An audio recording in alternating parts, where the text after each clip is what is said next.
Oh yeah, good. That one's a freaky one.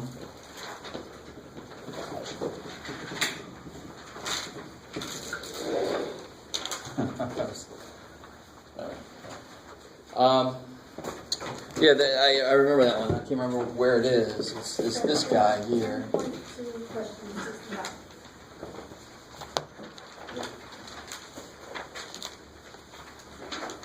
Yeah, good. So I don't know if you guys have hit this question yet. 65. Yeah. This is section 10.2. And what will always save you is don't let the numbers that are in the problem be the problem. Right? We created numbers. We're the humans here. Right? Numbers don't rule us. We rule them. So we know the process. When there's an absolute value greater than, what situation is that?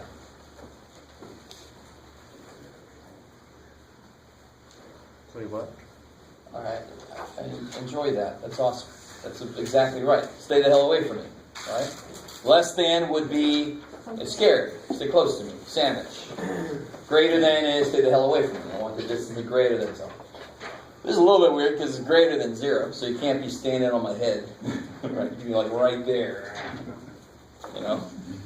Just can't touch me. He's touched me. No, I'm not. I'm really close. But the process, what's the process? How many cases are there? 2. There's always 2 cases of absolute value, right? What are they?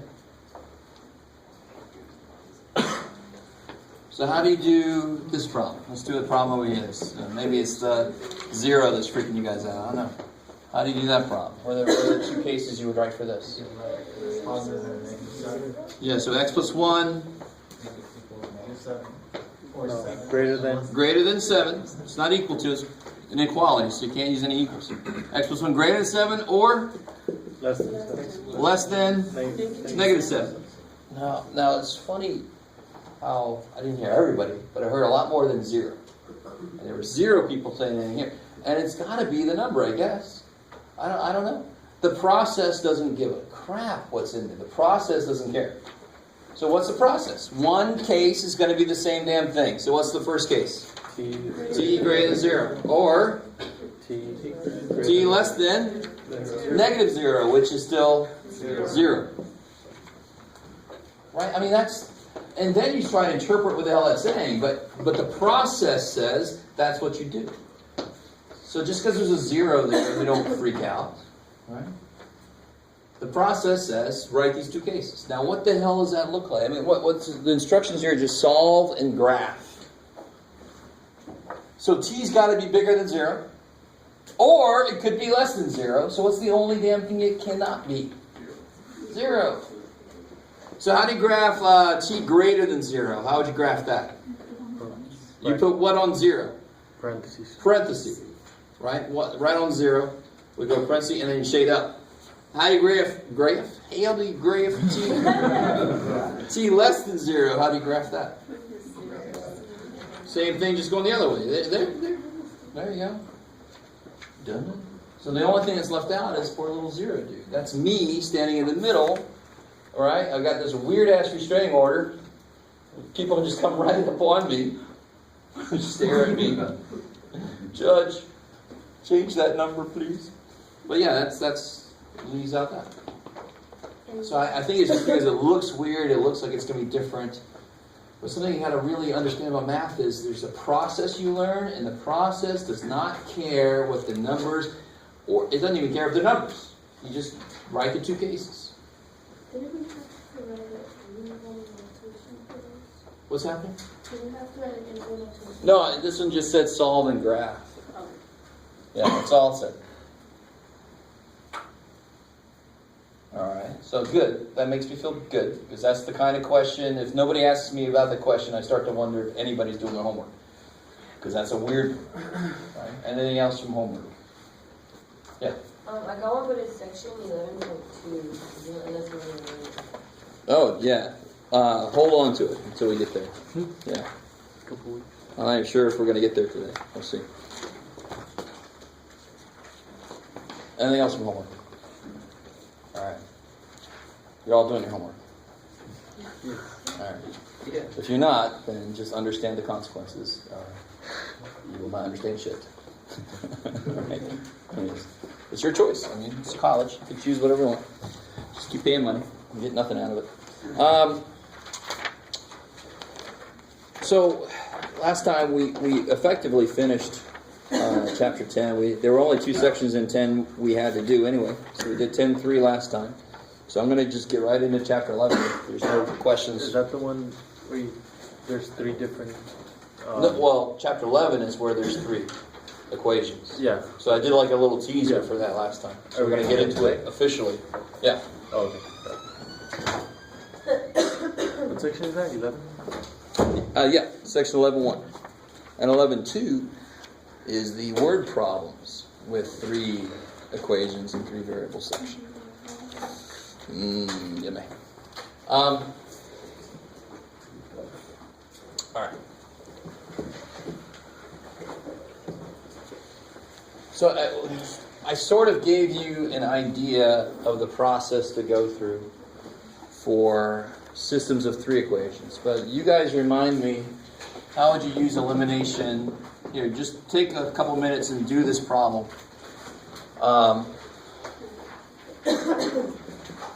So use elimination to figure this out.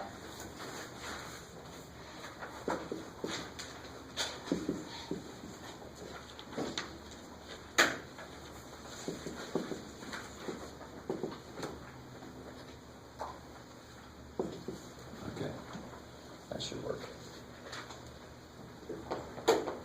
So that's one problem. Figure that out. Use elimination.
It should be coming out nice. There shouldn't be any weird fractions or anything.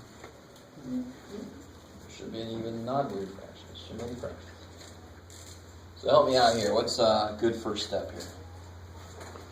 Multiply by 2 or... Yeah. So take the first one and multiply by...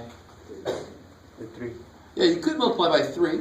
So how many people killed the x first? How many guys killed the x first? You guys are not here. I don't like x. Let me get rid of it. How many guys killed the y? All right. There's nothing wrong with it either way, but after having said that, why is y a little bit better to kill? It's already different signs, right? So if I did multiply this by 3, I'd have to multiply this by -2, and it's really easy to make a negative mistake when you're doing this kind of thing. You'll forget to do a negative to one of the pieces or something, right? So I always look. It's not doing it that way is fine. If you do it correctly, you'll be fine. But it's a little bit easier if something's already different signs to attack that, unless the numbers are like disgusting, but those numbers aren't too bad. So let me see. Most of you guys killed the y first. So what'd you guys multiply this first one by? 2. Yeah, because you just look at like an LCD thing here, right? So give this guy a 2 and give this guy 5, and they'll both end up being 10s. Different signs, they'll cancel. That's the whole idea of elimination. That's why we call it elimination, because we're really creative. I gotta lose stuff. It's called elimination. That's what math people sound like. So times 2. So this would be 4x minus 10y equals -8. And then I multiply the second one by 5. So I get 15x plus 10y. 26. Negative. Sorry. Multiply by 5, so it'll be 65. Oh, it's because So the x people, hang on. Let's see if we get the same answer. So if you kill the x first, we'll see if we get the same answer. So let's see. Those will cancel. I get 19x equals 57. And thankfully 19 goes into 57 3 times. Kick ass. Right? So if you killed the x first, did you eventually get x is 3? Hopefully so, because that's the right answer. And once I get x, how do I get y? plug it in. Plug it in either one, doesn't matter. So I don't know, I'm going to use that one. So if I plug 3 back in, I'll get 3 times 3 plus 2y is 13. 9. Yep, 9 plus 2y. Subtract 9. Subtract 9, 2y equals 4, so y is 2. So this is completely acceptable, it's fine. It's acceptable. What's a slightly better way to write this, considering what the physical, the visual is? Yeah, so it'll be the 0.32. But if you don't do that, it's fine. As long as you circle the x and the y piece, you've got to find both of them, right? It's a 2-variable problem, so you better end up with two solutions. Why is this a little better? Because visually the answer would be where these lines meet. They would meet at a point. So that writing it as a point matches that idea. But either way, it's fine. Cool. How do we do that? That's old news. That should be pretty decent. All right, should be able to eat that up. Like, yes, Jeff, more of these. Compared to other stuff, right? So what about if I have an equation, an exceptionally evil equation? And here, I'll do something a little new with you guys. How do you think I created this equation?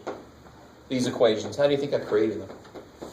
If I just come up and don't even think about it, I'm going to make problems that have ugly answers. I'm almost going to put money on it that's going to be ugly. So what I did was, I started with the answer.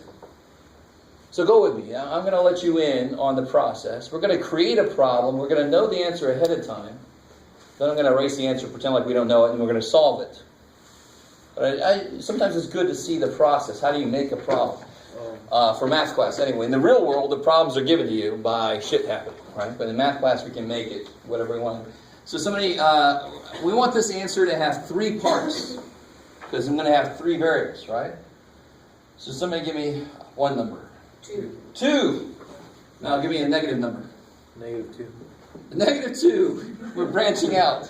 Now give me a third number. It could be negative or positive. 5. 5. It's crazy. All right. Now this is not the way it's going to be for you. You're not going to get to start with the answer, or else your homework would be remarkably quick. But I just want to show you how to create a problem. So the way you create a problem, now that I know the answer, if I start to just create, let me just make one, I'll just get it started off. Let's see, x plus 2y plus z. What number has to go here, considering this is supposed to be the answer? Well, it would be 2. 5. Minus 4. Are you guys with me? Oh, okay. If you plug an x in, 2 in it for x, it'd be 2. 7. Minus 4. So 2 minus 4 is -2. Plus 5 3. is positive 3. So I have, if the 3 is there, then that point works here. Right? We stop there for a second. You don't actually have to be able to do what I just did. But if you understand, then it's a little better. You're seeing the problem backwards and forwards, which is good. Right? So if you actually plug 2, -2, and 5 in, you get 3. So I'm going to put a 3 there. That'll force that to work. Now there's actually an infinite number of other things that work in there. Oh shit. Right? And that's why we need 2 more equations. If there's 3 things I don't know, to narrow it down to one answer, I need 3 pieces of information.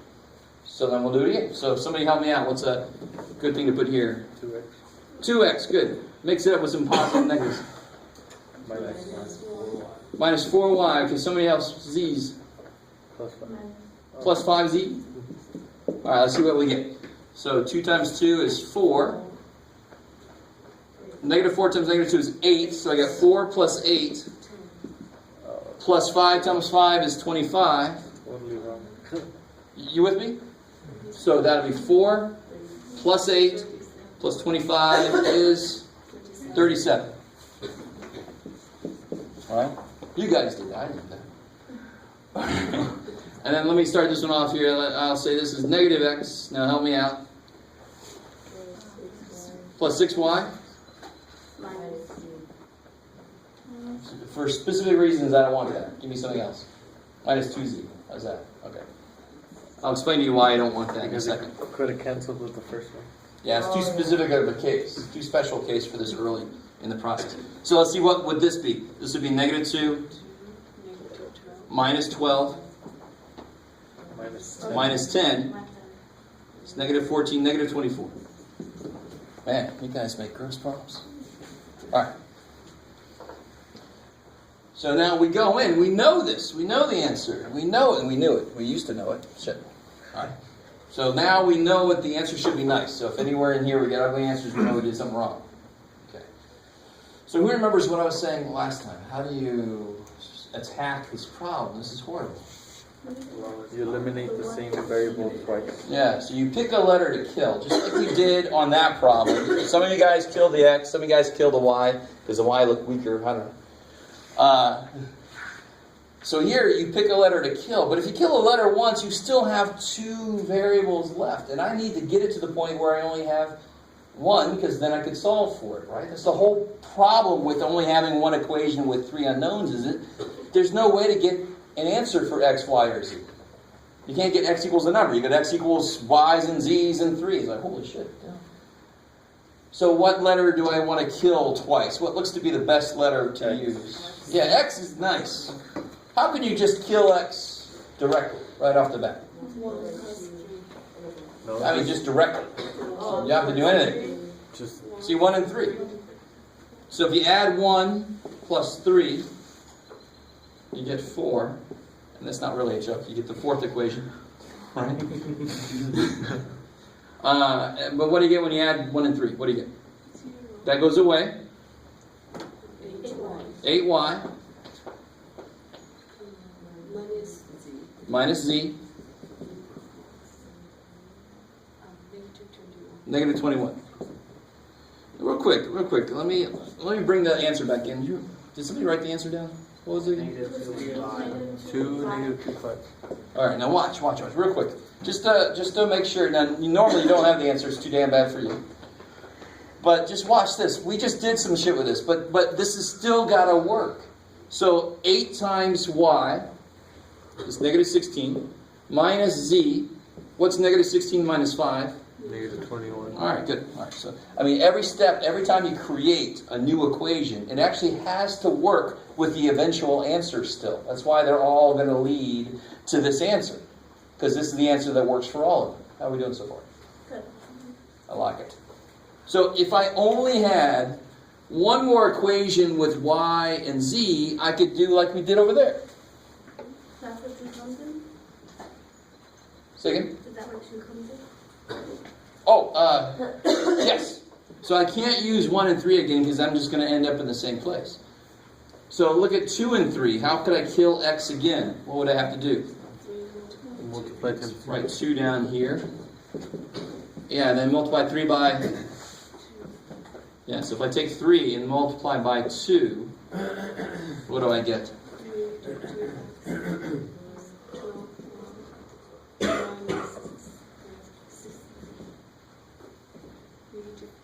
Yeah. All right, let me stop there. Is everybody cool there? Just multiplying that by 2. Why did I do that weirdness? So that these would be exact opposites of each other. They cancel. So are these the problems where you take like 2 of the equations and figure it out, and then you take 2 other equations? Exactly. So I take 2 equations and kill a letter. Then I take either these 2 or these 2 other equations and kill that same letter. And then look what I'm going to end up with here. I'm going to end up with the 5th equation, which I know is 2 plus 3, but that doesn't have to be true. This is the 5th equation. And what do I get? I get 8y plus z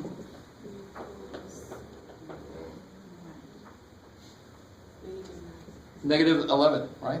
Is that cool? Let me stop there for a second.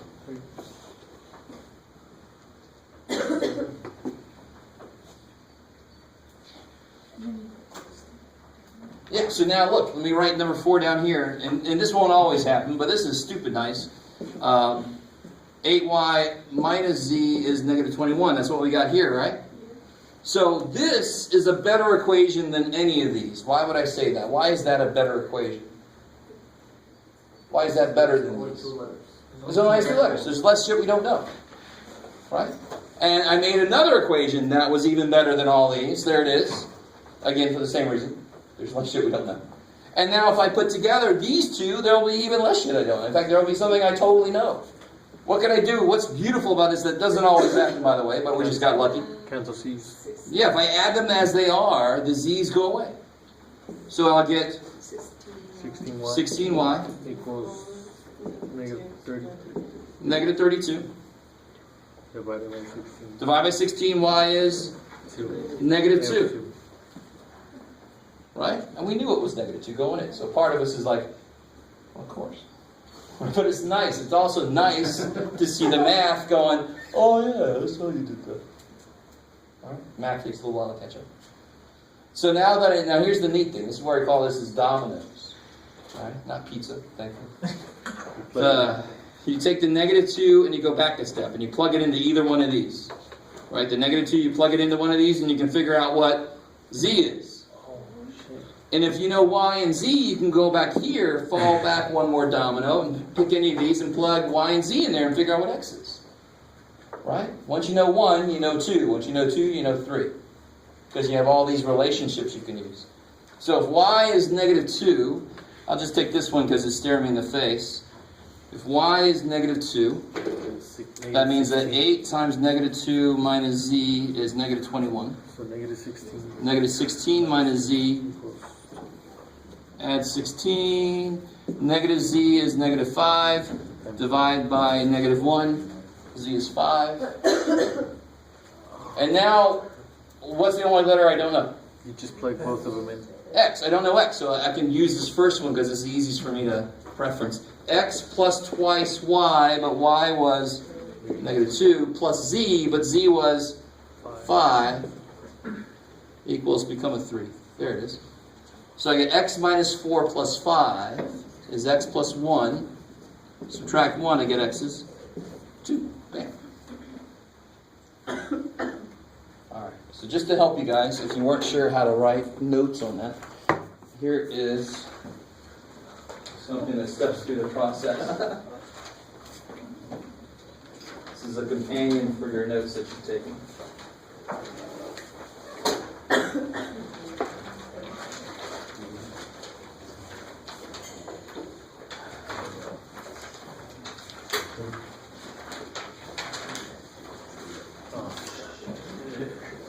Now, it would be really neat. It's not the same system. What would be really funny is if this was like a magic trick and it said, is this your system of equations? I printed it out earlier. No, it's not the same. That would really freak me out. Problems like this used to take my whole paper. Oh, really? Before. That beats you, right? I was taught different that way. Really? This is the only way to do it. No, but like... Did they use showed matrices? No, they told me how to like... They showed me first eliminate one of them, and then you gotta eliminate the other one with the other one. And like, it was like 6 different steps. It was huge. No. Professor, you just combine 2 there, right? I mean, Yeah. Okay, so you combine 1 and 3 to get that 8y minus Exactly. 3. So I combined these because x died right away. I combined 2 and twice 3 so that those would cancel. Right? So I doubled 3. So I killed x twice because then I can use the resulting y and z equations to get y or z by itself. You don't need to combine all 3. You could. It's just easier because it was plus x and minus x. I mean, if you notice, let's see if this is true for any of these. No. Sometimes, like if this would have been a negative 2, do you see how adding all these together, the y's would have gone away? It would have been negative 2 minus 4 is negative 6 plus 6 is 0. So sure, if you happen to notice that if you add all 3, a variable dies, You can do that. You see what I'm saying? Yeah, if you combine all three Yeah, sure, variables of die. course. Yeah. What if no variables don't die? No variable dies when you combine all. Oh, there's no way for them to escape death. There's no way for them to escape death. Because if I wanted to kill Z here, I could multiply this by 2 and multiply this by 5 and kill them. I can always multiply by something and make them match up, right? It's like Final Destination, huh? Sure. Except good. Yeah.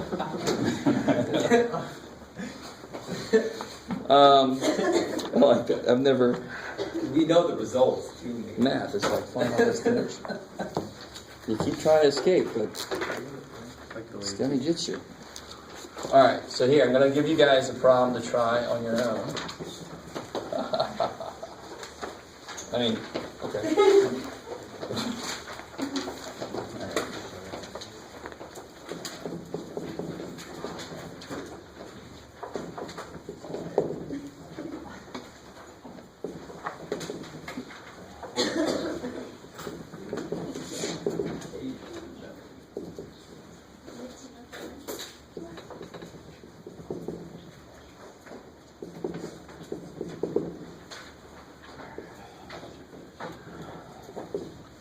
The absolute worst thing to have happen to yourself is to write a problem down from the book and write something down wrong. To have a negative when there's not supposed to be a negative, or to lose a negative. Because the minute you write one of these wrong, you're screwed. Right? It ain't never going to work. So you want to triple check that you've written the problem down right. Because otherwise, there ain't no point to do any work if it's written down wrong. Does that make sense? So let me just follow my own advice.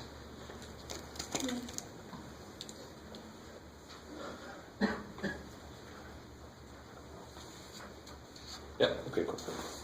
So you should be safe.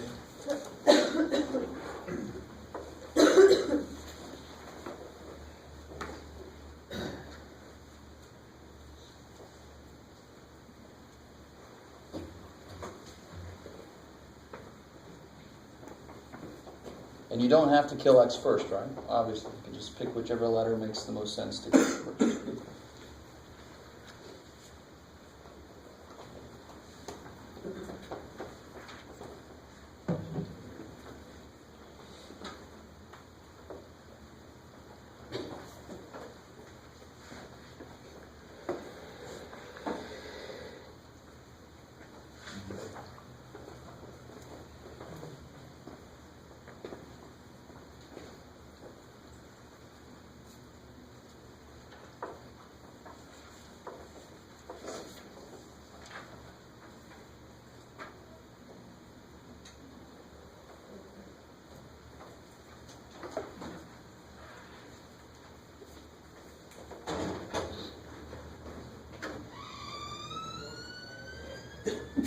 Bless you.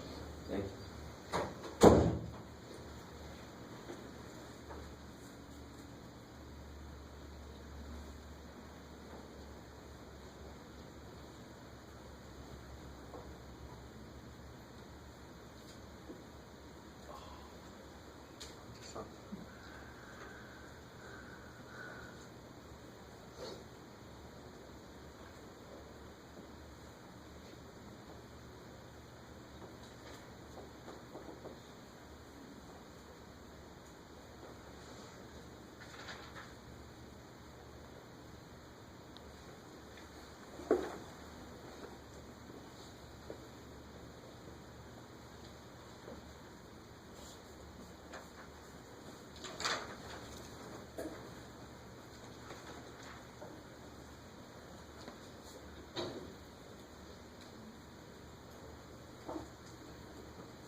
I'll give you a little hint if you're worried that you're doing something wrong. One of the variables will have a fraction answer, but not too ugly of a fraction.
I'm curious to see if anybody did something. What letter did you guys? Who eliminated the Y? That would probably be the best one to start with.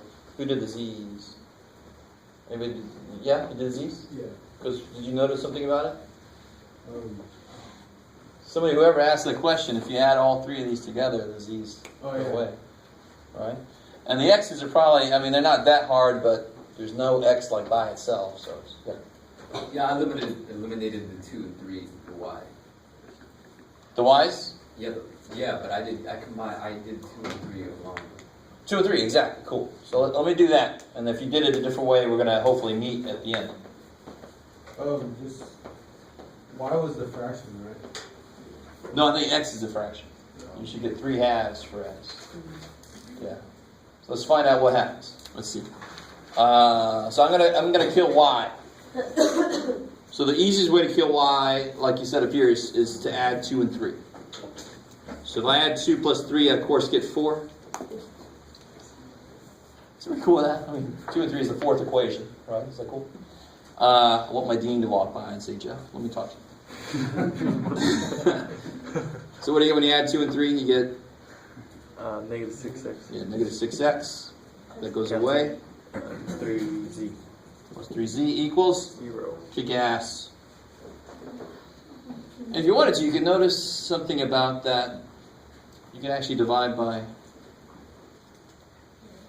3. By 3, but we'll see if we have to do that later. It might be better to keep it like that. We'll see. How else can I kill Y? 1 and 2. 1 and 2. What's a little bit better? No, actually 1 and 3. Yeah, Y is 1 and 3, just a little bit better. They're opposite signs. They're already opposite signs. Right? And it's so easy to make a negative mistake if you got to multiply by negative 3. So they're already opposite signs, so all I have to worry about is multiplying this one by what? 2. So multiply 3 by 2. So 6x. 4x. 4x. 2y. 4z. 10. Cool. And then I'll leave 2 alone. Wait, was it 1 alone? There it is. I got 4x minus 2y minus 3z equals 5. And the reason we did that is so we can kill y again, right? You guys see that? And the really nice thing about this is it's a little bit lengthy, but not really. Trust me. But it's always, you can pretty much almost always attack them the same way. Right? There's little tiny changes, but normally you can just attack them the same exact way. So here the y's go away, I get 8x plus z equals 15. Cool. So there's my fifth equation. You combine it with the 4th. Yeah, so I got my fourth equation with x and z and my fifth equation with x and z. And if I do divide this by even by negative 3, do you see why that would be nice? Because that's a z, and if I divide this by negative 3, this will become a minus z, right? So you can multiply equations by stuff, but you can also divide if you notice they all have the same factor in them, right? So I can take the fourth one divided by negative 3, because then it'll become 2x positive 2x minus z, and of course 0 divided by anything is 0, and that's awesome. Now if you didn't do that way, who cares, right? Hopefully we all end up at the same place.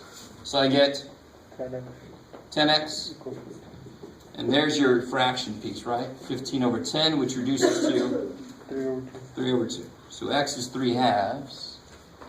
This is where people might give up, but notice what's nice about the x piece of these equations. They have an even number in front of them. So 8 times 3 halves, the 2 part will cancel, so who cares? It's not a very difficult fraction to work with. So if I take number 5, you're almost dead, poor little dude.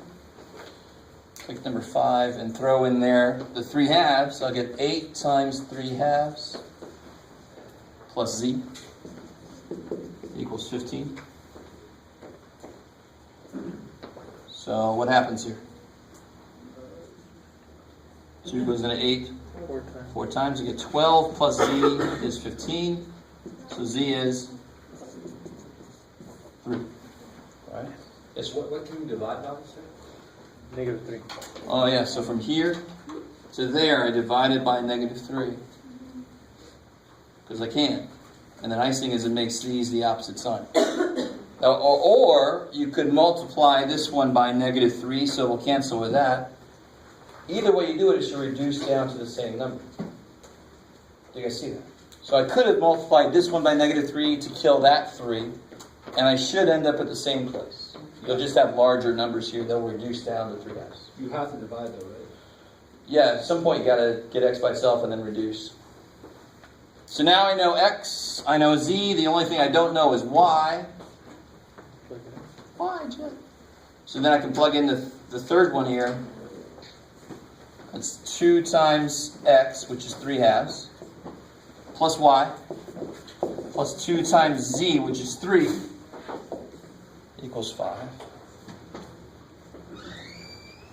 So I'll get 3 plus 6 is 9, y plus 9 is 5, so y is negative 4. Kick ass. Yes, sir? You need to start with zeros. Yeah, if, let's see real quick, now watch, just to show you since that question came up earlier. If you do add all 3 of them, what do you get if you add all 3 equations together? What do you get? 4 minus 8? Negative 4. Negative 4 plus 2? 2x. I mean negative 2. Negative 2x. Negative 2 minus 1 is negative 3 plus 1 is negative 2 again, so minus 2y. Minus 3 plus z is minus 2 plus 2 is gone. 5 minus 5 is 0 plus 5 is 5. So you get this equation. Yes, ma'am? Equation 5 plus 6 equals 5. Oh, there's a 3 there. Yeah. So, yeah, I just combined these. 3 plus 6 gave me the 9 there. Yeah. Yeah, so I don't know. Is that part of what you did? I'm just seeing where we're going. But is that... Yeah, I got that. You got that? All right. And then what's another way to kill z? Maybe between these two, right? So I could leave 1 as it is. So this would be my 4th equation. If I leave 1 as it is, and what would I have to do to number 2 to kill z? Yeah, I need a 3 there, so I multiply by 3.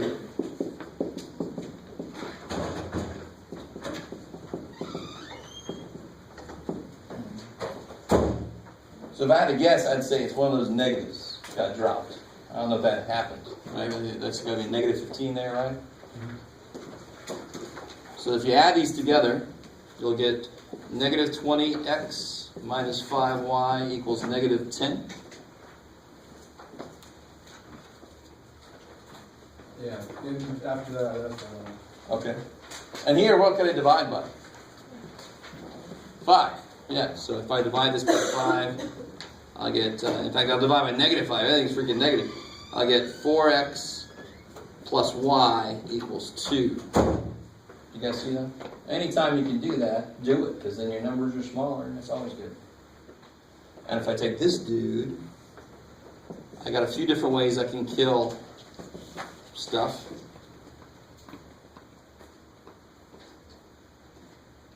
Whichever way you want to go. So, yeah, if I multiply, actually either 1 by 2, right? If you multiply him by 2, it'll become 4. Multiply him by 2, it'll become. So I'll just multiply him by 2. Let's see. So I get 8x plus 2y equals 4. So then the y's go away. 6x equals 9. Divided by 6, x equals 3 halves again. And then you plug it back in, you get the same stuff. So the nice thing is, one way you can't go wrong really is, it doesn't really matter which letter you pick. But very often, one of them will be the best one to pick. It'll be the easiest one to work with, right? But even if you pick the hardest one, who cares? As long as you do it right, it'll still work. Okay. Some of you guys look physically sick. I'm sorry.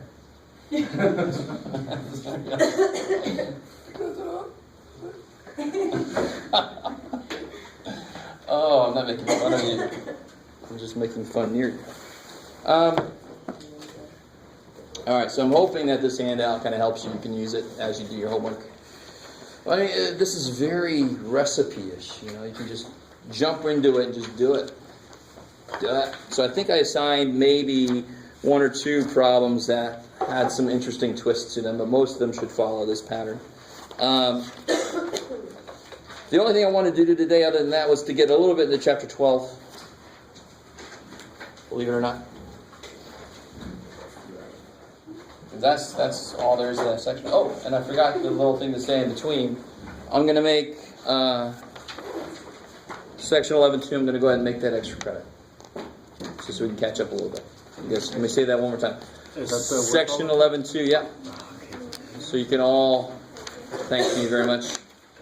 Yeah, that's what I thought. The funny thing is, these word problems actually set up a lot easier than the earlier ones we did, but maybe that'll be motivation for you to try them out. So if you do 11.2, it's online actually right now.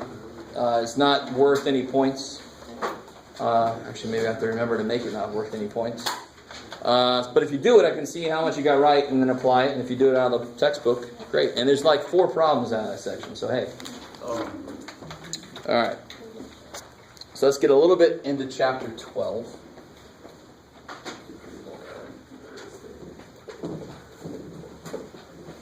And let me just, let's see. Yeah, let me start. Oh, I almost forgot. Real quick, last word about this. I want this to make sense because this is kind of nice. And we have beautiful visuals in the room. So when I had 2 equations with 2 variables, and I said we want to write the answer as a point, you don't have to, but that's like the best way. And why? It's because if you graph them, it's where they meet, right? So what the hell does this look like if I try to graph it? Well, can you imagine our XY plane is not enough, is it? Because we have XY and freaking Z, right? So now we are in 3D. So let me ask you this. This equation represents a point, right? This equation represents a line. Right? Y-intercept 3 and going down one over. You with me? So a point for 1 variable. 2 variables makes a line. So 3 variables must be 1 more step up. Visually, what the hell would that be? Not quite, believe it or not. So if you put a bunch of points together, you get a line. What do you get if you put a bunch of lines together? I'm afraid of what I might get into. A plane. A plane. Right? You guys kind of with me? So the funny thing is, this is actually technically no dimensions. A point has no dimensions. A line has 1 dimension. And a plane has 2 dimensions. Right? So we're not quite in 3D yet for what this equation represents, but this equation lives in 3D. It really does. If I put a bunch of planes together, then I get a cube, and that gets freaky, but we won't go there. So now watch, it's kind of nice. And you know, some of you guys are like, what the hell, man? Do I have to do this for my homework? Just stop talking if I don't. But you don't, but I'm not going to stop talking anyway. Let's say that one of the equations we had is this plane for this wall. You with me? This wall is a plane, right? It's not like this door is a jar. No, it's a door. This wall is a plane. That wall is another one of the equations, the one of the three. That wall is a plane. And the ceiling is a plane. So if in 2D, the answer is where they meet. In 3D, it's the same damn thing. So where does that wall, and that ceiling, where do those planes meet? The point in the corner there. And I need 3 coordinates for it because it's an X, Y, and Z location. Right, and that's enough. I just want to make sure you understand there's still a geometrical interpretation of this algebraic work. There's still a visual way to think about it. What gets freaky is when you start throwing even more variables and you're like, what the hell is 5 dimensions look like? We won't go there. Okay. I'm glad I remembered that. I want to say that real quick. So let me ask you, let me do this today. Let me see what you guys already know about this topic. Chapter 12. What's the square root of 64? 8. Why is the square root of 64 8? Beautiful. So a square root is an opposite function in itself. Because the way you think about it is you think backwards. What did I multiply by itself to get 64? Right? You actually don't do a square root of 64. You think backwards. Because I don't even know how would you do a square root. You think backwards. So let me take a step up from there. What's the cube root of 27? 3. Beautiful. So if a square root, and there's an understood what number there? 2. There's an understood 2 there. Represents what does it take 2 of to multiply to be this. A cube root represents what does it take 3 of to multiply to this. You with me? Alright. So some of us really, really know this, and some of us know. So please believe me, if you don't really understand this too well, you're not alone. You should slow me down. What about this here?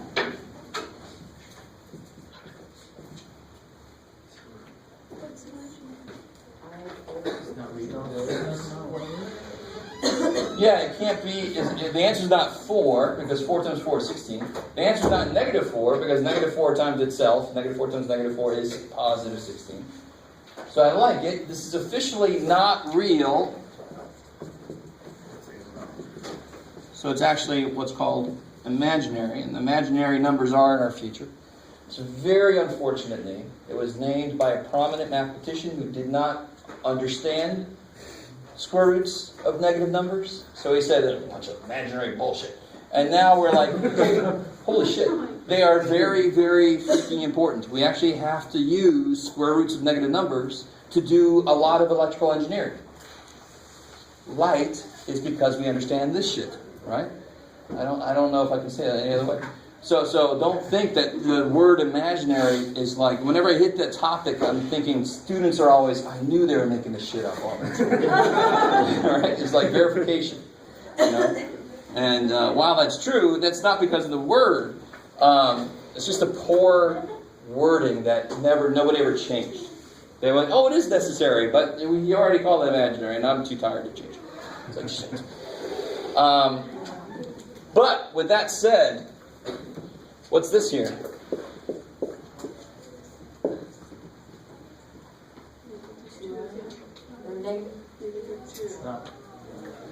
It's not real. No, it is real. It's negative 2. Why is it negative 2? Yeah, negative 2 times negative 2 is positive 4 times another negative 2 is negative 8. Cool. Alright, good. They migrated on.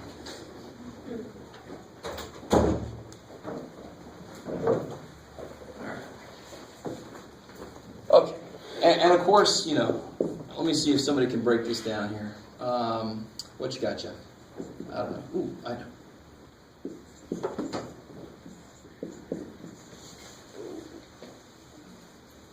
Once you understand the idea, you can develop a way to attack a problem, even if it's not immediately understandable. Why? What do? How do you attack it if you have no idea? What do you start doing to the number? Because what's this all about? What does a cube root do to a number? It breaks it into, so it feels like doing a difference of cubes. Because what do we do with the difference or sum of cubes? First thing, we break everything into 3. So when I saw x cubed plus 27, the first thing we did was xxx, 3, 3, 3. Because breaking 27 into 3 parts, you get 3s, right? So I try to break 243 up into 5 parts. I can't do that directly, so I just start to break it into parts. What goes into 243? What goes into 24 and 3? 3. So I can do 3 times, we'll go, 24 is 8, and the 3 is 1. So 3 times 81. 81 is 9 times 9, and each 9 is? So how many 3s does it take to make 243? 5 3s altogether, right? So the 5th root of 243 must be 3, because it takes 5 3s to make 243. So even if you don't look at it, if it's not square root of 16, which is easy, if it's something harder, you just start breaking that number down. Because you understand the idea. This wants to break it into 5 parts. Well, let me help it. Let me break it into 5 parts for the thing, right? Yes, ma'am. So in our homework, you want us to show the work for... Not for, something like this you don't. Okay. But if you have a problem like this and 3 just shows up, then I'm like, oh, you know how to put that in your calculator. That's not good. I want to, it's got to be by hand. So something like this that's not immediately obvious, I need to see something. Yeah. All right, so cool. So let me take a step back then. I just wanted to see what you guys kind of already knew about this stuff. So let me ask you something a little weird. What are the square roots of 9? There are actually 2 square roots of 9. And the idea is, when you see this symbol, that is the positive root, because it's already been chosen as a positive root. So that's why that's positive 3. But this is really asking you, what do you square to get 9? You square 3, but you also square negative 3. Either one of those squared is 9. So those are both square roots. But if they already give me the symbol, they've chosen the positive one. Does that make sense? It's called the principal square root. So if I wanted a negative one, I have to say negative root 9. That would give me the negative 3. So if you just see a square root symbol sitting there, it is a positive real answer. Right? For now. Later we're going to incorporate complex answers. Right? But I want you to understand, there are some problems in the book that say, what are the square roots of 100? Don't say just 10. It's also negative 10, because both of those squared become 100. But if they say, what's the square root of 100? Then you better say just 10, because it's the positive root of 100. Right? If they wanted a negative root of 100, they'd actually have to say the negative root of 100. And there's the negative 10. All right, I just want to make that distinction. Coolness. And then finally, here's something a little freaky. A little tiny bit freaky. What's the square root of x squared?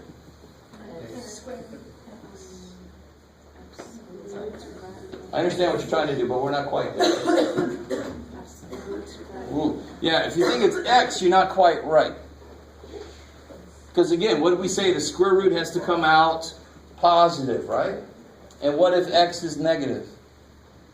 Then you're telling me the square root of negative 3 squared equals negative 3. That can't be true, right? So, what's our old pal that makes everything positive? Absolute value. Oh, shit. Alright, so square root of x squared is officially the absolute value of x. But, what's the cube root of x cubed? Cube roots and cubes, they have no hang-ups. They're cool with everything. I can factor differences of cubes, sum of cubes. Cubes are always like, any odd root, any odd powers, they're laid back. Whatever. Even roots, even powers, oh shit, I gotta be positive, oh shit. Right? So that's why even roots are going to be freaky, they're going to have some problems. Odd roots, they're cool. If you're negative, you're still negative when you come out, it's all good. Right? So, Matthew McConaughey teaches me. All right. So here's the last thing. You ready? Mr. Jacob. Here you go.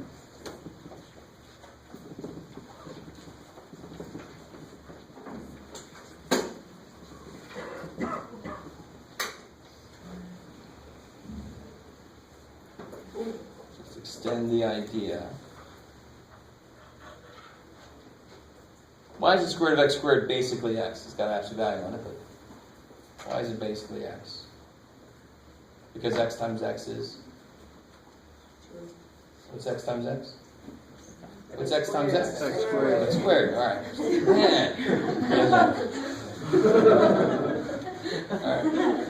So the square root of x4, break it into two parts. That's all we're doing. Square root breaks things into two parts. What's x to the 4 in two parts? X squared. Hang on for a second with some more stuff here. Break y10 in two parts. And z40 would be z20. Now, which one of these could be negative? Do you guys see how two of those could not be negative? Which two could not be negative? X squared, because if I square something, it's positive. It's real numbers. We're not dealing with imaginary stuff yet.